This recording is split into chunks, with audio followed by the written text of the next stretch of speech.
નમસ્કાર. સ્પર્ધાત્મક પરીક્ષાઓમાં સંખ્યાત્મક સમાનતાના પ્રશ્નો સારા માર્ક્સ લાવવા માટે બહુ જ જરૂરી છે. તો ચાલો આ સમજૂતી સાથે મળીને આ પડકારને પાર પાડીએ અને આ ટોપિકને એકદમ પાક્કો કરી લઈએ. ઘણીવાર એવું બને છે કે પરીક્ષામાં આવા પ્રશ્નો જોઈને જ માથું દુખવા લાગે છે, કારણ કે સંખ્યાઓ વચ્ચેની જે છુપાયેલી પેટર્ન હોય છે એ ઝડપથી પકડાતી નથી. પણ હવે ચિંતા કરવાની કોઈ જરૂર નથી. જો સાચી સ્ટ્રેટેજી ખબર હોય ને તો આ જ સવાલો સેકન્ડોમાં સોલ્વ થઈ જશે. તો ચાલો એકદમ બેઝિકથી શરૂ કરીએ. સૌથી પહેલાં એ સમજવું જરૂરી છે કે આ સંખ્યાત્મક સમાનતા એટલે કે ન્યુમેરિકલ એનાલોજી આખિર છે શું? એકદમ સરળ ભાષામાં કહીએ તો જે સંબંધ સંખ્યાઓની પહેલી જોડીમાં છે, બસ એ જ સંબંધ બીજી જોડીમાં પણ હોવો જોઈએ. પછી ભલે એ સંબંધ ગુણાકારનો હોય, વર્ગનો હોય કે પછી બીજું કંઈ પણ. ચાલો એક સાવ સહેલું ઉદાહરણ જોઈએ. પહેલી જોડી છે 2 અને 4. શું લાગે છે, શું સંબંધ હોઈ શકે? સીધી વાત છે, 2 ગુણ્યા 2 એટલે 4. મતલબ કે બીજી સંખ્યા પહેલી સંખ્યા કરતાં બમણી છે. હવે આ જ લોજિક બીજી જોડી પર લગાવીએ. 4ને પણ 2 વડે ગુણીએ તો જવાબ આવે 8. ચાલો હવે એક એવો સવાલ લઈએ જે પરીક્ષામાં આવી શકે છે અને જોઈએ કે આ નિયમ ત્યાં કેવી રીતે કામ કરે છે. તો આપણી સામે સવાલ છે અને સૌથી પહેલું કામ એ છે કે આપણે 9 અને 90 વચ્ચેનું કનેક્શન શોધી કાઢીએ. પહેલી નજરે શું લાગે? 9ને 10થી ગુણીએ એટલે 90, બરાબર? પણ શું આ જ લોજિક બીજી જોડી પર કામ કરશે? 272ને 10થી ભાગીએ તો પોઈન્ટમાં જવાબ આવે. એનો મતલબ આ લોજિક સાચું નથી. કંઈક બીજું વિચારવું પડશે. તો પછી સાચું લોજિક શું છે? અહીં જ તો મજા છે. પેટર્ન છે n² + n, એટલે કે જે સંખ્યા છે એનો વર્ગ કરો અને એમાં એ જ સંખ્યા ઉમેરી દો.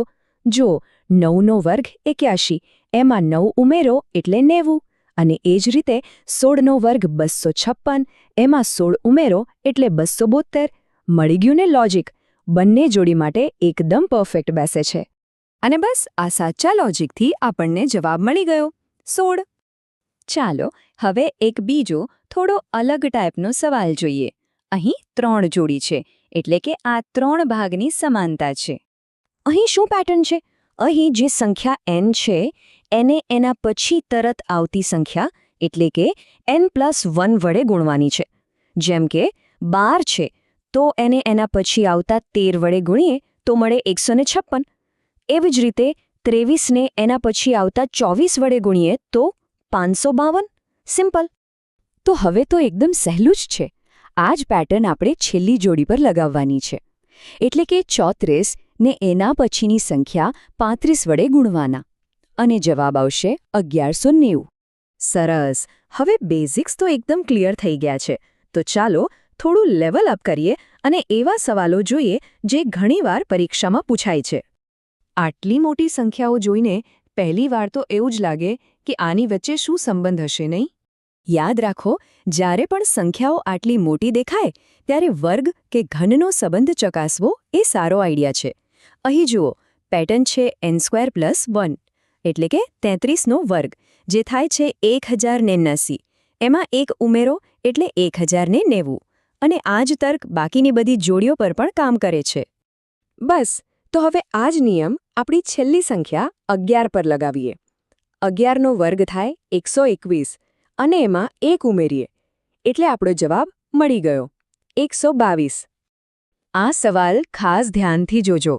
આમાં એક બહુ જ કોમન ટ્રેપ છે જેમાં ઘણા લોકો ફસાઈ જાય છે. ચાલો જોઈએ એ શું છે. જો પહેલી જોડી છે 2, 3, 6. પહેલો વિચાર શું આવે કે 2 ગુણ્યા 3 એટલે 6, બરાબર ને? પણ ઊભા રહો. આ જ લોજિક બીજી જોડી 4, 6, 12 પર લગાવીને જોઈએ. 4 ગુણ્યા 6 તો 24 થાય, પણ અહીં તો 12 આપેલું છે. એનો મતલબ કે આપણું ગુણાકારવાળું લોજિક ખોટું છે. આ જ છે ટ્રેપ. તો સાચું લોજિક શું છે? ધ્યાનથી જુઓ. છેલ્લી સંખ્યા એ વચ્ચેની સંખ્યા કરતાં બમણી છે. 3ના ડબલ 6 અને 6ના ડબલ 12. આ વાત પકડવી જરૂરી છે. તો હવે સવાલ એ છે કે પરીક્ષાના ટાઈમ પ્રેશરમાં આટલું બધું ઝડપથી કેવી રીતે વિચારવું? એના માટે એક ચોક્કસ સ્ટ્રેટેજી હોવી ખૂબ જરૂરી છે. આ છે એ પ્લેબુક. એક ચેકલિસ્ટ સમજી લો. સૌથી પહેલાં હંમેશા ગુણાકાર ચેક કરો. કોઈ સરળ ગુણક છે? ના મળે તો બીજા સ્ટેપ પર જાઓ. વર્ગ અને ઘન તપાસો, જેમ કે n² n² + 1 n³ આવી કોઈ પેટર્ન છે? એ પણ ના હોય તો ત્રીજા નંબરે સરવાળો કે બાદબાકી ચેક કરો. અને છેલ્લે જો કંઈ ના મળે તો વિચારો કે કદાચ કોઈ મિશ્ર પેટર્ન તો નથી ને, જેમ કે n×2 + 3. આ ક્રમ ફોલો કરવાથી ઘણો સમય બચી જશે. અને એક વાત હંમેશા યાદ રાખજો, જે સૌથી અગત્યની છે. ખાલી કોઈ પણ પેટર્ન શોધવી પૂરતી નથી, પણ એવી પેટર્ન શોધવી જરૂરી છે જે આપેલી દરેક જોડી માટે સાચી હોય, એટલે કે સુસંગત હોય. તો હવે આ ફ્રેમવર્ક સાથે જ્યારે પણ આવો કોઈ સવાલ સામે આવશે, ત્યારે એ કોઈ મોટો કોયડો નહીં લાગે, પણ એક તક લાગશે પોતાની સ્ટ્રેટેજી અજમાવવાની.